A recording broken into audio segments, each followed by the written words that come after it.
अस्सलाम वालेकुम, वेलकम। आज की इस वीडियो में हम assistant BS16 provincial disaster management authority board of revenue Punjab के 2021 के पेपर के नेक्स्ट 25 MCQs कवर करेंगे 26 to 50 तक। 26 MCQs है। Recently Antarctica temperature massively rise recorded as, यानी अंटार्कटिका के अंदर अब तक का सबसे ज़्यादा का टेम्परेचर जो है ना रिकॉर्ड किया गया है वो 18.3 डिग्री सेंटीग्रेड है। 18.3 डिग्री सेंटीग्रेड। अंटार्कटिका एक कंटिनेंट है। 5th largest continent of the world है अंटार्कटिका। दुनिया के अंदर टोटल 7 कंटिनेंट्स हैं, यानी 7 बरआज़म हैं।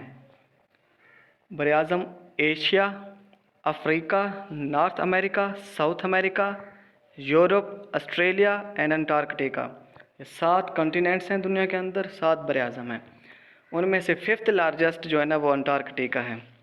अंटार्कटिका ये the southern most part of the world है, यानी दुनिया के सबसे ज़्यादा जनूब की साइड जो है ना वो अंटार्कटिका है। ये एक आइसलैंड है। यूँ समझ लें कि अंटार्कटिका के ऊपर सबसे ज़्यादा बर्फ़ पाई जाती है, आइस पाई जाती है। यहाँ पर जो है ना कोई भी आबादी, ह्यूमन पॉपुलेशन नहीं रहती। अलबत्ता हर साल 1000 से 5000 तक या तो रिसर्चर्स या साइंटिस्ट्स या फिर टूरिस्ट जो है ना वो जाते हैं। 1000 से लेकर 5000 तक टूरिज़म के लिए, रिसर्च के लिए, या फिर जो है ना साइंटिस्ट्स वहाँ पर जाते हैं। मुख्तलिफ जो है ना कंट्रीज़ ने वहाँ पर स्टेशंस भी लगाए हुए हैं। जैसे कि पाकिस्तान ने ना 1991 के अंदर 15 जनवरी 1991 के अंदर पाकिस्तान ने अपना पहला वफद भेजा था अंटार्कटिका के अंदर, और वहाँ पर जिन्ना रिसर्च स्टेशन कायम किया था। जिन्ना अंटार्कटिक रिसर्च स्टेशन कायम किया था 15 जनवरी 1991 के अंदर। उस वक्त नवाज शरीफ की हुकूमत थी, नवाज शरीफ ने ये भेजा था वफद। और फिर जो है ना ये जो ना एक प्रोग्राम के तहत ये वफद भेजा गया था। जो प्रोग्राम जो बनाया गया था, उस प्रोग्राम का नाम है पाकिस्तान अंटार्कटिक प्रोग्राम।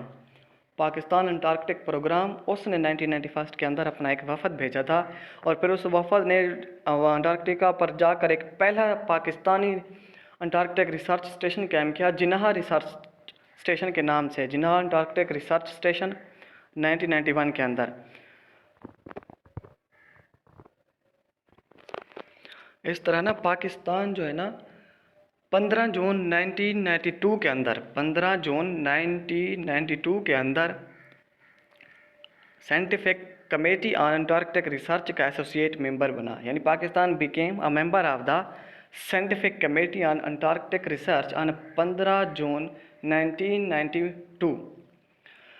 और फिर जो है ना पाकिस्तान जो है ना Antarctic treaty system, Antarctic treaty, ये एक ट्रीटी बनाई गई थी, अंटार्कटिक ट्रीटी का हिस्सा नहीं बन सका अपने इकोनॉमिक जो है ना रीजंस की वजह से, क्योंकि पाकिस्तान की इकोनॉमी इतना स्ट्रांग नहीं है कि वो अखराजात बर्दाश्त कर सके।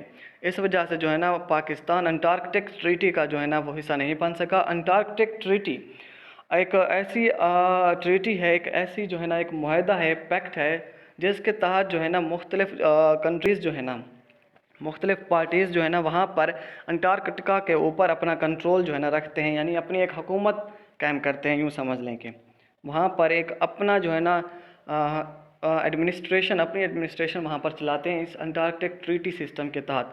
इसका मेंबर पाकिस्तान नहीं बन सका। अंटार्कटिक ट्रीटी जो है ना 1959 के अंदर बनाई गई थी, और फिर 1961 के अंदर जो है ना ये लागू की गई थी, यानी केम इनटू फोर्स 1961 के अंदर अंटार्कटिक ट्रीटी। जब ये अंटार्कटिक ट्रीटी 1959 के अंदर साइन की गई थी, उस वक्त इसके जो है ना 12 पार्टीज़ ने साइन किया था अंटार्कटिक ट्रीटी को। 1959 के अंदर 12 मेंबर्स ने, अब तक जो है ना 38 मेंबर्स जो है ना साइन कर चुके हैं। 38 मेंबर्स टोटल जो है ना इसके 54 पार्टीज़ हैं। टोटल अंटार्कटिक ट्रीटी सिस्टम के 54 पार्टीज़ हैं। और अंटार्कटिक ट्रीटी का जो हेड क्वार्टर है वो है Buenos Aires. BUNOS Buenos Aires. ये जो है ना अर्जेंटीना का कैपिटल है, ब्यूनस एयर्स। 27 MCQs है। How much trade are made through South China Sea. South China Sea को साउथ चाइना सी इस वजह से कहा जाता है क्योंकि ये एक ना चाइना के साउथ की साइड है, चाइना के साउथ की साइड एक सी पाया जाता है। ये असल में वेस्टर्न पैसिफिक ओशन जो है ना, दुनिया का सबसे बड़ा ओशन है पैसिफिक, ये उसका पार्ट है साउथ चाइना सी। टोटल दुनिया के अंदर 5 ओशन है, Pacific ocean, Atlantic ocean, Arctic ocean, Antarctic ocean and southern ocean, ये 5 ओशन हैं। साउथ चाइना सी पैसिफिक ओशन का जो है ना पार्ट है। हर साल जो है ना साउथ चाइना सी के ज़रिए $1.5 बिलियन जो है ना ट्रेड होती है, $1.5 बिलियन। 28 MCQs है for food security. Which organization of United Nations works है? यूनाइटेड नेशंस की कौन सी ऑर्गेनाइजेशन फूड सिक्योरिटी के लिए काम करती है? फूड एंड एग्रीकल्चर ऑर्गेनाइजेशन भी काम करती है, वर्ल्ड फूड प्रोग्राम, ये दोनों ऑर्गेनाइजेशन जो है ना फूड सिक्योरिटी के लिए काम करती हैं। Food and agriculture and world food program, ये दोनों ऑर्गेनाइजेशन यूनाइटेड नेशन के ऑर्गेनाइजेशंस हैं, ये दोनों फूड सिक्योरिटी के लिए काम करते हैं। यूनाइटेड नेशंस मैंने पहले भी बताया है कि यूनाइटेड नेशंस 24 अक्टूबर 1945 के अंदर बनाई गई थी। वर्ल्ड वार सेकंड को रोकने के लिए, वर्ल्ड वार सेकंड के ख़ात्मे के बाद जो है ना ये बनाई गई थी 24 अक्टूबर 1945 के अंदर। ये भी पूछा जाता है कि यूएनओ डे कौन सा है? यूएनओ डे जो है ना ये 24 अक्टूबर है यूएनओ डे। यूनाइटेड नेशंस के जो टोटल मेंबर्स हैं, यूनाइटेड नेशन के टोटल मेंबर्स हैं 193 और यूनाइटेड नेशन का हेडक्वार्टर न्यूयॉर्क है। यूनाइटेड नेशन के 6 प्रिंसिपल ऑर्गन्स हैं, 6 प्रिंसिपल ऑर्गन्स हैं। उनमें एक United nation general assembly, United nation security council, United nation secretariat, United nation economic and social council, United nation trusteeship council, international court of justice. ये 6 जो है ना United Nation के principal organs हैं। इसी तरीके से ना यूनाइटेड नेशन की 6 ऑफिशियल लैंग्वेजेस हैं, 6 ऑफिशियल लैंग्वेजेस। उन ऑफिशियल लैंग्वेजेस को आप एफ रेसेस से याद कर सकते हैं। एफ रेसेस यानी एफ से फ्रेंच, रेसेस आर से रशियन, ए से अरेबिक, सी से चाइनीज़, ई से इंग्लिश, एस से स्पेनिश। ये 6 जो है ना यूनाइटेड नेशन की ऑफिशियल लैंग्वेजेस हैं। यूनाइटेड नेशन का जो पहला सेक्रेटरी जनरल था उसका नाम था ट्रैगवैली, TRYGVELIE, ट्रैगवैली, वो नॉर्वे का था। अब जो करंट सेक्रेटरी जनरल है वो 9th सेक्रेटरी जनरल है यूनाइटेड नेशन का, Antonio Guterres, ANTONIOGUTTERESS, Antonio Guterres. ये 9th सेक्रेटरी जनरल है और पुर्तगाल से बिलोंग करता है, पोर्चुगल से बिलोंग करता है एंटोनियो गुटेरेस। यहाँ पर ना ये फूड एंड एग्रीकल्चर ऑर्गेनाइजेशन ये 16 अक्टूबर 1945 के अंदर बनाई गई थी, 16 अक्टूबर 1945 के अंदर। इसका जो हेडक्वार्टर है वो रोम है, इटली के अंदर, जो इटली का कैपिटल है रोम। वर्ल्ड फूड ऑर्गेनाइजेशन का हेडक्वार्टर वही रोम है। इसका जो करंट सेक्रेटरी जनरल है वो चाइना से बिलोंग करता है, उसका नाम है QUDONGYU,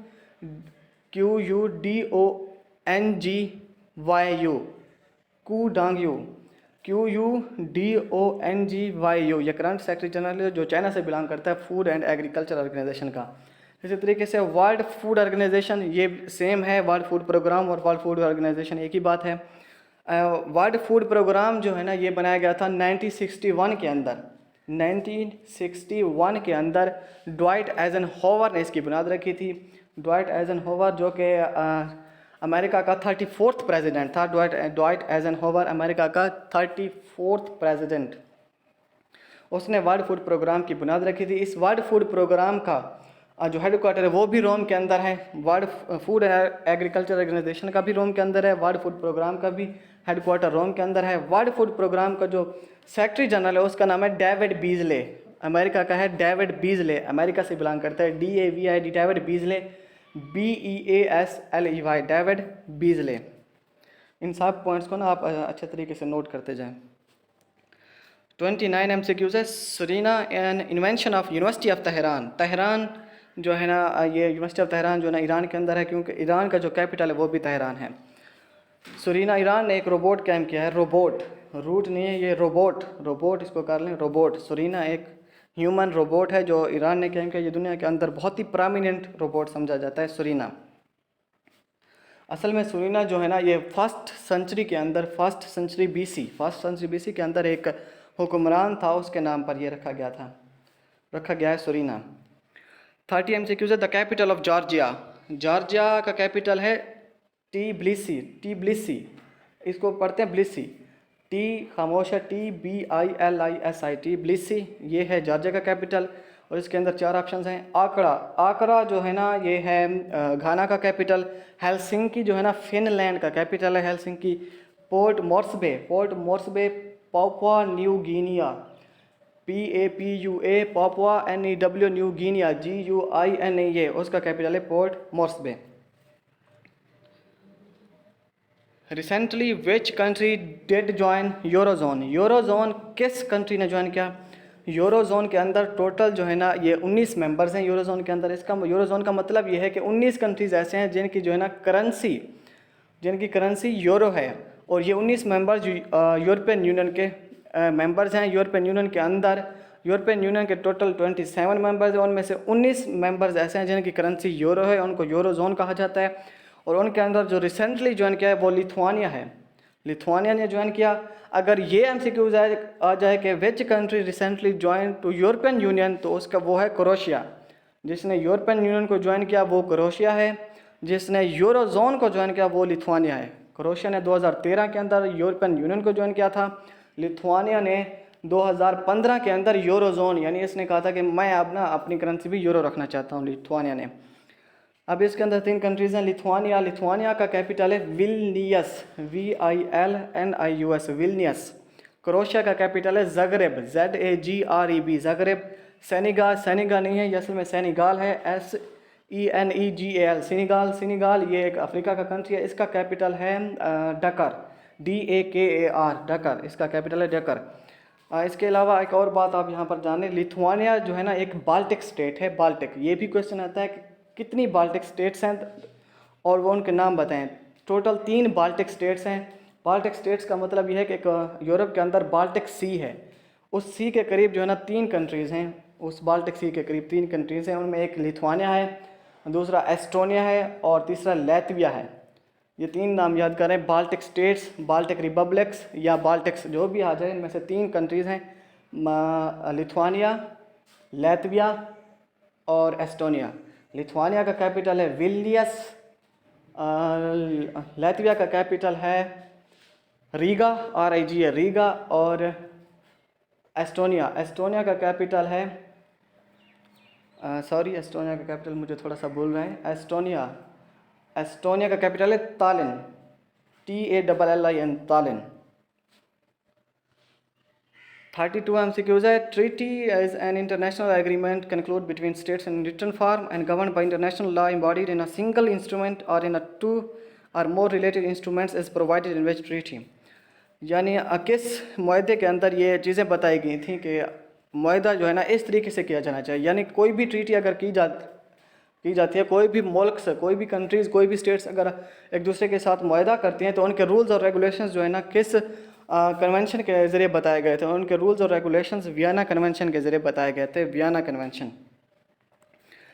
कन्वेंशन के ज़रिए बताए गए थे। और ये वियना कन्वेंशन हुई थी 1969 के अंदर साइन की गई थी, 1969 के अंदर साइन की गई थी। और 1980 के अंदर ये केम इनटू फोर्स, यानी लागू की गई थी 1980 के अंदर। इसके नीचे नैरोबी कन्वेंशन ये 1985 के अंदर साइन की गई थी और 1996 के अंदर जो है ना लागू की गई थी नैरोबी कन्वेंशन। इसी तरीके से हाग कन्वेंशन है, हैग convention.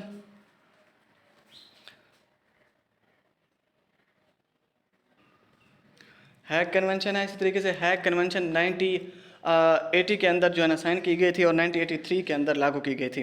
Vienna is the capital of Austria, Nairobi is the capital of Kenya और हैग जो है ना ये एक सिटी है नेदरलैंड के अंदर। नेदरलैंड का कैपिटल है एम्स्टर्डम।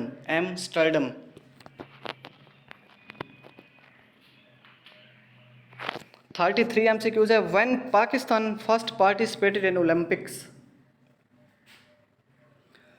पहली बार पाकिस्तान ओलंपिक्स में कब यानी पार्टिसिपेट किया था? सबसे पहले ओलंपिक्स क्या है? ओलंपिक्स ये ना 1896 के अंदर कायम की गई थी। ओलंपिक्स 1896 के अंदर सबसे पहले जो है ना ओलंपिक्स के खेल हुए थे एथेंस के अंदर, जो कि ग्रीस का कैपिटल है एथेंस। 1896 के अंदर सबसे पहले जो है ना ओलंपिक्स हुए थे 1896 के अंदर।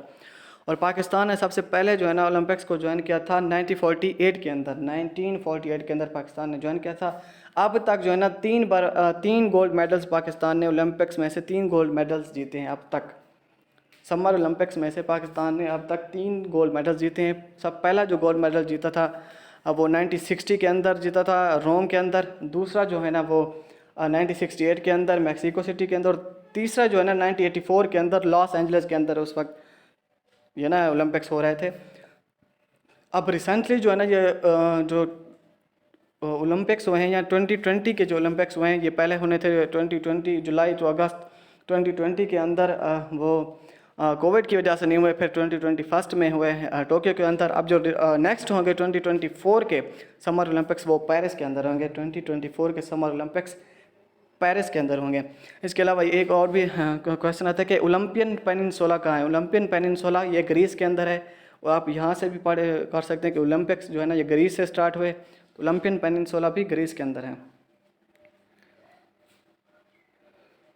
34 MCQs है। Who was the first tutor of Lata Mangeshkar. Lata Mangeshkar का जो पहला उस्ताद था उसका नाम है अमान अली और अमानत ख़ान। अमान अली और अमानत ख़ान ये दो उसके फर्स्ट ट्यूटर्स थे, अमान अली साहब और अमानत ख़ान साहब। 35 MCQs है। Science dealing with disease of living organism, यानी कौन सी ब्रांच ऑफ साइंस है। Pathology, pathology is branch of science that deals with the study of disease. And penology, penology इसे कहा जाता है the branch of science which deals with the study of crime punishment and prison management, यानी crime से related जो है ना ये पेनोलॉजी है, क्राइम से रिलेटेड। फिलेटली, फिलेटली इसे कहा जाता है study of postage stamps collection, यानी study and collection of postage stamps.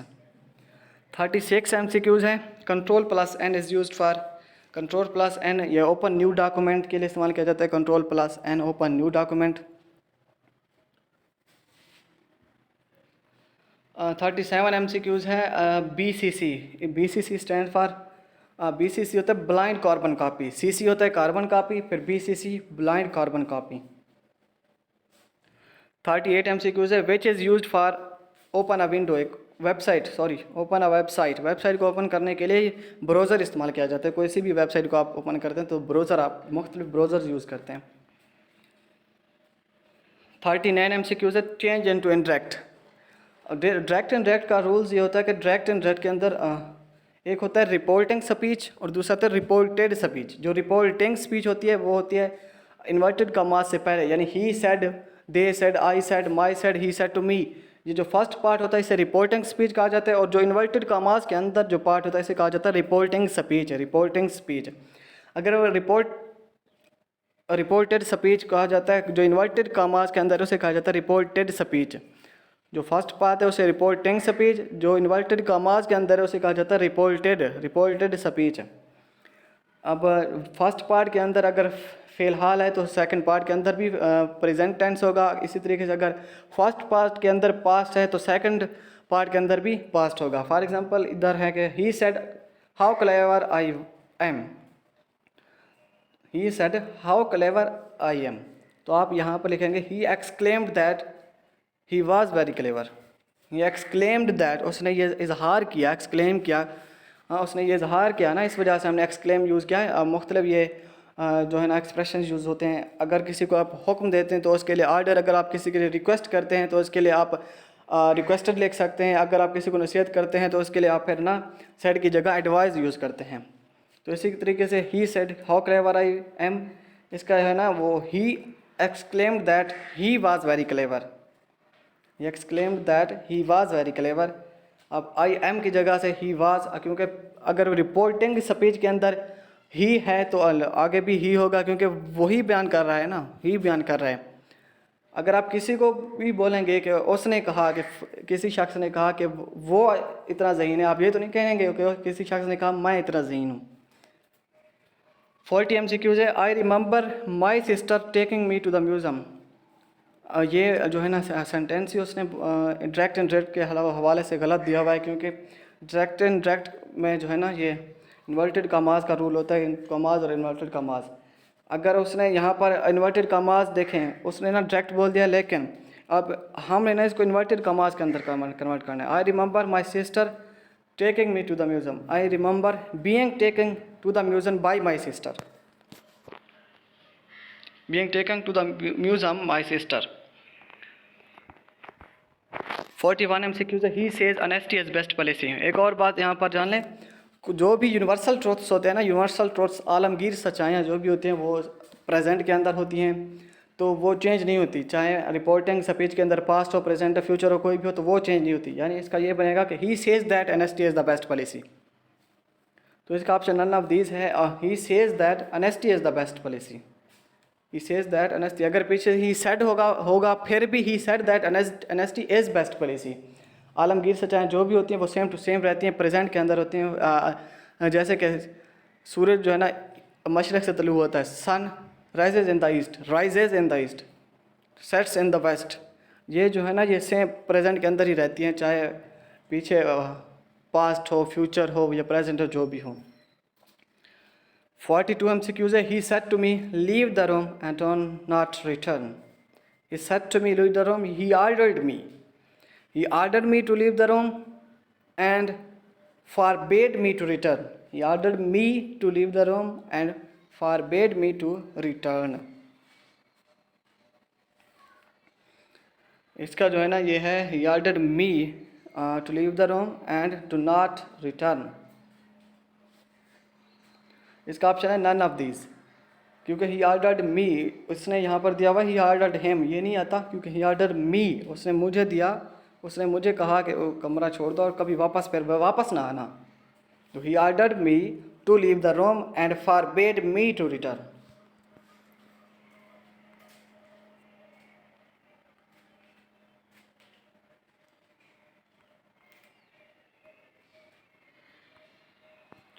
(43 MCQs है he said to me will you help me। अब यहाँ देखें आप, he asked me उसने पीछे दिया हुआ था he ordered me फिर आगे दिया हुआ था he ordered him, तो वो रॉन्ग था ना, इस वजह से he said to me, he asked me whether I would help him। would क्यों इस्तेमाल किया, क्योंकि पीछे अगर पास्ट है तो will को हमने सेकंड फॉर्म में चेंज कर दिया would help him। he asked me whether I would help him। 44 MCQs है train reached 9 o'clock at 9 o'clock। Train reached at 9 o'clock। Time जिस जगह भी अगर टाइम का जिक्र हो ना तो वहाँ पर at यूज़ किया जाता है टाइम के लिए। 45 MCQs है द सिनोनियम ऑफ इनेन का मतलब होता है बेवकूफ़, अहमक, बेमगज़, यानी जिसको ना कुछ समझ ना हो उसे कहते हैं इनेन। तो इसका सिनोनियम होगा इडियट, सेंसिबल, इंटेलिजेंस। इडियट जाहिर सी बात है इडियट ही बेवकूफ़ होता है, इंटेलिजेंट का मतलब ज़हीन होता है और सेंसिबल का मतलब वो भी ज़हीन होता है, यानी समझदार। 46 MCQs है द सिनोनियम ऑफ एक्सूड।